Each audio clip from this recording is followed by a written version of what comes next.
CAG controller and auditor general of India. మన Indian constitution లో article 148 నుంచి 151 వరకు క్యాగ్ గురించి ఉంటుంది. క్యాగ్ మన ఇండియాలో ఆడిట్ అలాగే అకౌంట్స్ డిపార్ట్మెంట్ కి హెడ్ గా ఉంటారు. క్యాగ్ స్టేట్ లెవెల్లో అలాగే సెంట్రల్ లెవెల్లో వర్క్ చేస్తారు. ఇండియాలో ఉన్న oil and natural gas corporation, Indian airlines corporation, Damodar valley corporation లాంటి పెద్ద పెద్ద సంస్థలన్నీ కూడా క్యాగే డైరెక్ట్ గా ఆడిట్ చేస్తారు.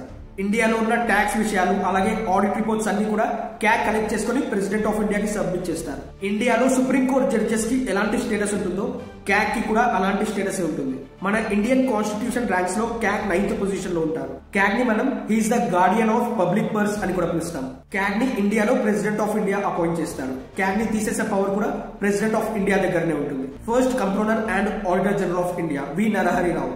Present CAG of India Shri K Sanjay Murthy. CAG term period వచ్చేసి 6 years ఉంటుంది. Until the age of 65 years వచ్చే వరకు ఒకరు క్యాగ్ గా ఉండొచ్చు.